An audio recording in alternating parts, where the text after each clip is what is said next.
میں اختصار کے ساتھ صرف آج آپ کو بسم اللہ شریف کی برکات اور اس کے جو فضائل ہیں مختصر آپ کو بتاؤں گا کہ آپ دیکھیں کہ صرف بسم اللہ الرحمن الرحیم کی کتنی برکتیں ہیں، تو پھر کہاں پورا قرآن۔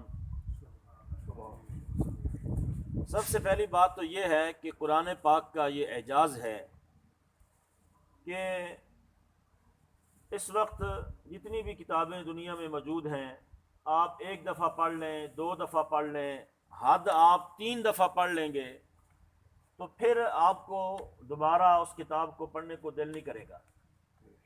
آپ اس کو اٹھا کے جناب ایک طرف رکھ دیں گے، لیکن یہ قرآن کا اعجاز ہے کہ اس کو جتنی بار پڑھا جائے، بار بار پڑھا جائے، اور زیادہ مزہ اور سکون آتا ہے۔ سبحان اللہ۔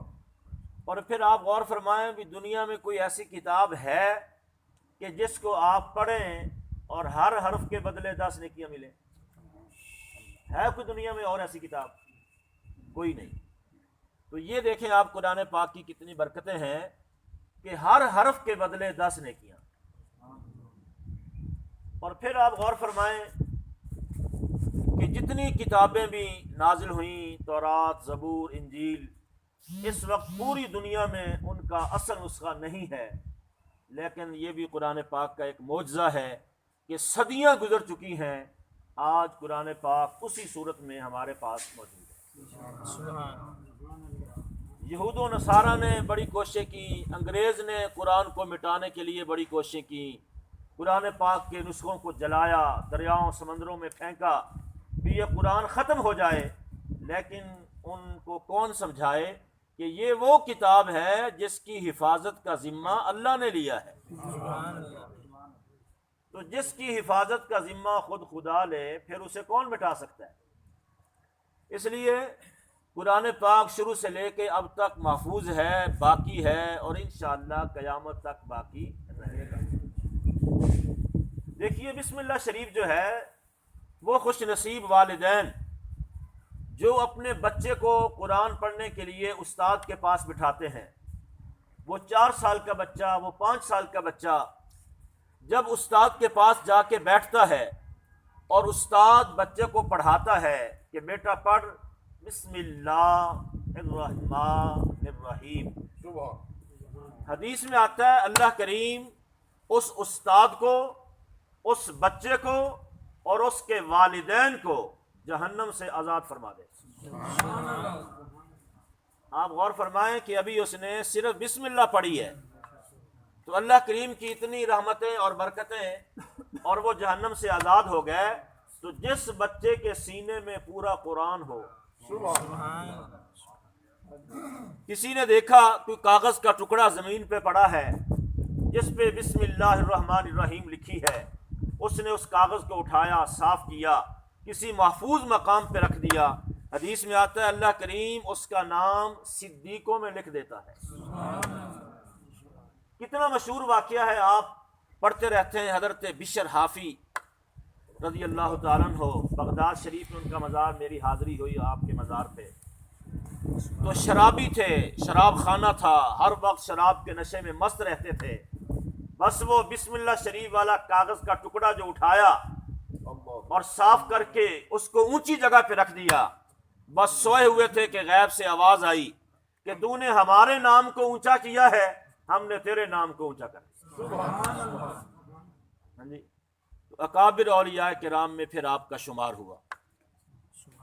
دیکھیے ہم وضو کرتے ہیں، آپ وضو کرنے سے پہلے بسم اللہ شریف نہ بھی پڑھیں تو پھر بھی وضو ہو جائے گا، لیکن جو آدمی وضو کرنے سے پہلے بسم اللہ الرحمن الرحیم پڑھ لے، کتنا فائدہ ہوگا اس بسم اللہ کی برکت سے کہ جب تک اس آدمی کا وضو رہے گا، وہ دکان پہ بیٹھا ہے، وہ اپنا کام کر رہا ہے، لیکن جب تک اس کا وضو رہے گا اس کا نیکیوں والا میٹر جو ہے وہ چلتا رہے گا۔ یہ نیکیاں لکھنے والا فرشتہ مسلسل اس آدمی کے نامہ اعمال میں نیکیاں لکھتا رہے گا جس نے وضو سے پہلے بسم اللہ الرحمن الرحیم پڑھی۔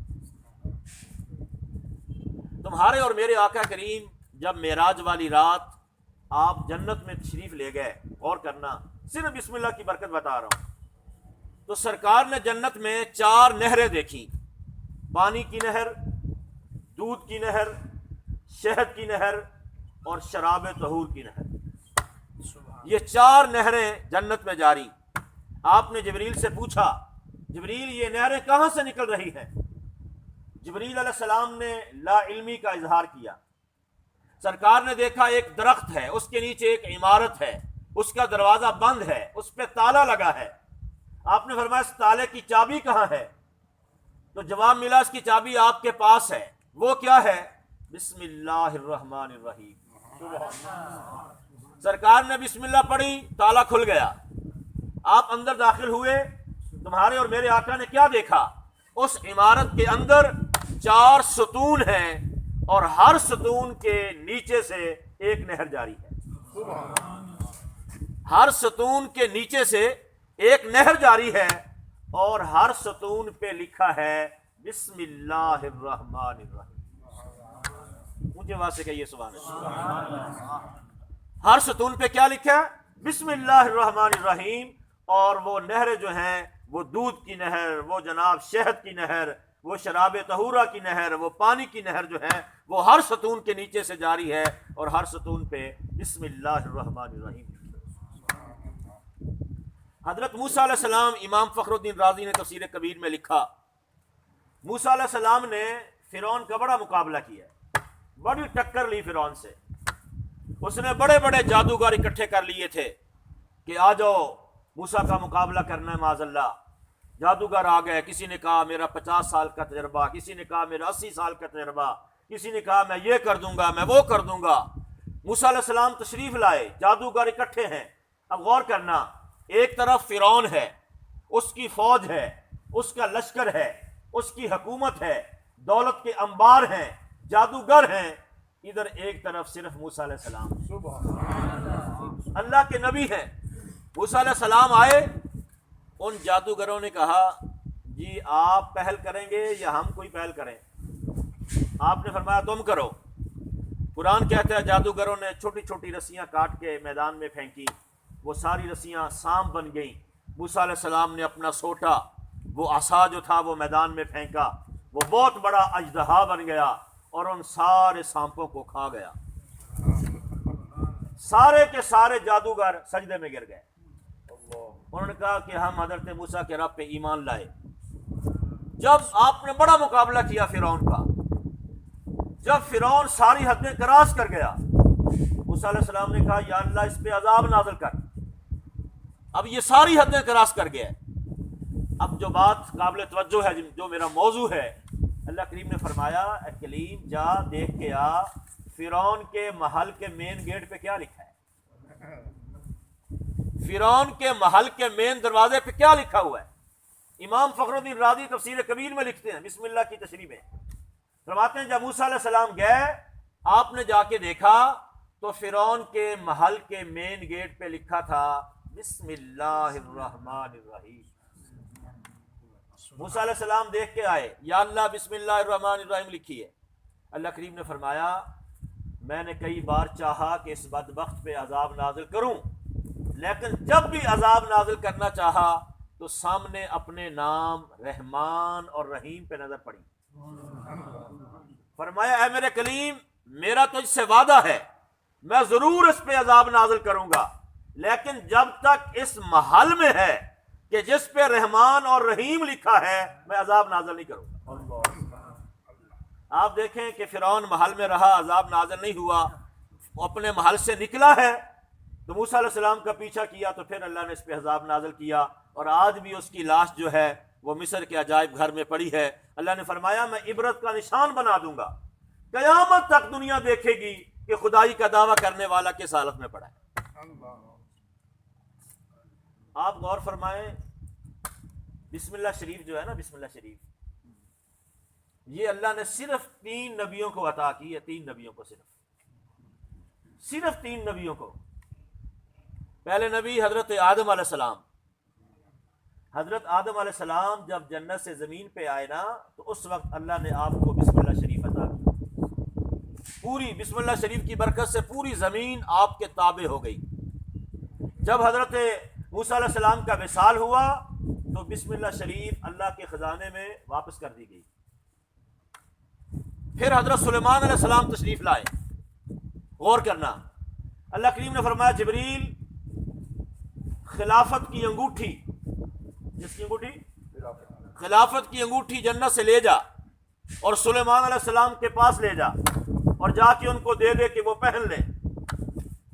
جبریل علیہ السلام نے جنت سے اللہ کے حکم سے یہ خلافت کی انگوٹھی لی، جو 14ویں چاند سے بھی زیادہ اس کی چمک تھی، کستوری کی اس انگوٹھی سے خوشبو آتی تھی، اور پتہ ہے اللہ کی طرف سے اس انگوٹھی پہ لکھا کیا تھا؟ اس انگوٹھی پہ، جو خلافت کی انگوٹھی جنت سے اللہ کے حکم سے جبریل علیہ السلام لے کے آئے، اس پہ لکھا تھا بسم اللہ الرحمن الرحیم لا الہ الا اللہ محمد رسول اللہ، یہ لکھا تھا۔ اللہ اکبر۔ آپ جانتے ہیں سلیمان علیہ السلام پوری دنیا کے بادشاہ، پوری دنیا کے اور نبی بھی۔ وہ میں ایک بات میں اکثر سلیمان علیہ السلام کے حوالے سے کرتا ہوں، چلے آپ بھی سن لیں، آپ کا ایمان تازہ ہو جائے۔ باتیں تو بڑی ہیں، اب چونکہ اتنا وقت نہیں ہم تفصیل میں جائیں۔ بڑی عجیب بات ہے۔ مفسرین نے لکھا سلیمان علیہ السلام چونکہ نبی بھی تھے، پوری دنیا کے بادشاہ بھی تھے، تو آسمان سے ایک سونے کی ایک زنجیر آسمان سے زمین تک لٹکی ہوئی تھی۔ وہ کس لیے لٹکی ہوئی تھی؟ کہ جو فیصلہ بھی سلیمان علیہ السلام کے پاس آتا، اب چونکہ نبوت کے کام بھی تھے، بادشاہی بھی تھی، تو یہ اللہ کی طرف سے جناب ایک آسانی ہو گئی۔ جو فیصلہ بھی آتا آپ کے پاس، آپ فرماتے بھی چلو بھی اس زنجیر کو ہاتھ لگاؤ۔ جو آدمی سچا ہوتا وہ ہاتھ لگا لیتا، جو جھوٹا ہوتا وہ اس زنجیر کو ہاتھ نہیں لگا سکتا تھا۔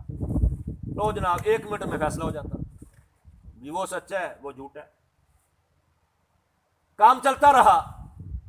ایک آدمی نے ایک دوسرے بندے سے قرض لیا، جب وہ واپسی کا وقت آیا اس نے کہا میرے پیسے لاؤ، اس نے کہا میں نے تو لیے ہی نہیں۔ جیسے ماشاءاللہ آج کل ہے، کہتے ہیں بس ایک دفعہ کسی سے پیسے مل جائیں پھر واپسی والی بات کہاں؟ کس نے واپسی والا معاملہ دیکھا ہے؟ اب جناب اس نے جب انکار کیا، اس نے کہا بھی چلو سلیمان علیہ السلام کے پاس۔ اب وہ بندہ بڑا چلاک تھا، اسے پتا تھا بھی جو جھوٹا ہے وہ ہاتھ نہیں لگا سکتا۔ چلاک بندے ہر دور میں ہوتے ہیں بڑے۔ اس نے کیا کیا کہ ایک سوٹی لی، اس کو اندر سے وہ جناب کھوکھلا کر کے وہ جو اس کے پیسے تھے جتنے بھی، وہ سوٹی کے اندر ڈال دیے، ہاتھ میں وہ سوٹی پکڑ لی، آ گئے۔ اب جس آدمی نے پیسے لینے تھے، ظاہر ہے وہ تو حق پہ تھا، سچا تھا، وہ آیا، اس نے زنجیر کو ہاتھ لگا لیا۔ سلیمان علیہ السلام نے کہا چل بھی تو بھی۔ اب جب وہ زنجیر کی طرف جانے لگا تو اس آدمی نے اپنی وہ سوٹی جس میں وہ پیسے تھے وہ دوسرے آدمی کو پکڑا لی، یہ سوٹی پکڑو۔ دل میں اس نے کہا یا اللہ جس کی امانت تھی میں نے اس کو دے دی، جس کی امانت تھی میں نے اس کو دے دی، میں نے اس کے ہاتھ میں پکڑا دی۔ ظاہر ماں بات تو ٹھیک تھی، اب وہ گیا، اس نے بھی جا کے زنجیر کو ہاتھ لگا لیا۔ اب سلیمان علیہ السلام بڑے حیران ہو گئے، کمال ہے، دونوں کیسے یہ سچے ہو سکتے ہیں؟ ظاہر ان میں سے ایک تو جھوٹا ہے، تو یہ دونوں نے ہاتھ لگا لیا۔ تو جب یہ معاملہ ہوا تو اس وقت اللہ نے پھر اس زنجیر کو آسمانوں پہ اٹھا لیا، وہ جو ایک آسانی تھی وہ ختم ہو گئی۔ جیسے حدیث میں آتا ہے نا، سرکار یہ شب قدر کے بارے میں بتانے کے لیے آ رہے تھے، بخاری شریف میں دیگر کتب میں، آپ نے صحابہ سے فرمایا جمع ہو جاؤ، میں تمہیں بتاتا ہوں شب قدر کون سی رات ہے۔ تو سرکار جب گھر سے نکلے تو راستے میں 2 آدمی جھگڑا کر رہے تھے، 2 آدمی لڑائی میں مصروف تھے۔ تو سرکار فرماتے ہیں 2 بندوں کی لڑائی کی وجہ سے ایسی کدورت پیدا ہوئی کہ اللہ نے اس رات کا علم اٹھا لیا، اس شب قدر کا علم اللہ نے ان 2 آدمیوں کی لڑائی کی وجہ سے اٹھا لیا۔ سرکار نے پھر آ کے بتایا کہ میں تو تمہیں بتانے کے لیے آ رہا تھا کہ کون سی رات ہے، لیکن 2 بندوں کی لڑائی کی وجہ سے اللہ نے اس رات کا علم اٹھا لیا ہے، اب تم آخری عشرہ کی طاق راتوں میں تلاش کرو۔ تو یہ یعنی بعض دفعہ ہمارے کرتوت اور ہمارے اعمال کی وجہ سے بہت ساری چیزیں جو اللہ جو ہے واپس اٹھا لیتا ہے. جیسے جو بندہ اللہ کی نعمتوں کا شکر ادا نہیں کرتا، اللہ نعمتیں واپس لے لیتا ہے. تو خیر سلیمان علیہ السلام، جبریل علیہ السلام آپ کے پاس وہ انگوٹھی لے کے آئے جس پہ بسم اللہ الرحمن الرحیم لکھی، لا الہ الا اللہ لکھا ہوا تھا. سلیمان علیہ السلام نے وہ انگوٹھی پہن لی. اس کی بڑی طاقت تھی. جب وہ آپ نے پہنی تو جتنے لوگ بھی آپ کے پاس بیٹھے تھے، سلیمان علیہ السلام بھی سارے لوگ سجدے میں چلے گئے. صبح سے لے کے شام تک سجدے میں رہے. کچھ لوگوں نے گردن اٹھا کے سلیمان علیہ السلام کو دیکھنا چاہا بھی ابھی آپ سجدے میں ہیں یا اٹھائے ہیں، لیکن وہ آپ کو دیکھ نہ سکے. تو پھر سلیمان علیہ السلام نے سجدے سر اٹھایا. آپ نے فرمایا سارے پڑھو بسم اللہ الرحمن الرحیم، سارے پڑھو لا الہ الا اللہ محمد رسول اللہ. سب نے پڑھا تو پھر وہ سلیمان علیہ السلام کو دیکھ پائے اور انگوٹھی کی بھی انہوں نے زیارت کر لی. تو یہ سلیمان علیہ السلام کو یہ بسم اللہ شریف پھر عطا کی گئی. اور تیسرے تمہارے اور میرے آقا کریم کہ آپ کو اللہ نے یہ بسم اللہ شریف عطا فرمائی. اس لیے سرکار نے فرمایا کہ سلیمان علیہ السلام کے بعد مجھ تک اور کسی نبی کو اللہ نے بسم اللہ شریف عطا نہیں کی. اللہ اکبر. اللہ کریم کے 4000 نام ہیں. اس میں علماء کے اختلاف بھی ہے، لیکن میں ایک روایت آپ کو بتا رہا ہوں. کتنے نام ہیں؟ 4000 نام ہیں اللہ کے. 1000 نام تو وہ ہیں جو صرف اللہ جانتا ہے. 1000 نام جو ہیں وہ لوح محفوظ پر لکھے ہیں. 1000 نام جو ہیں وہ فرشتے جانتے ہیں. کتنے ہو گئے؟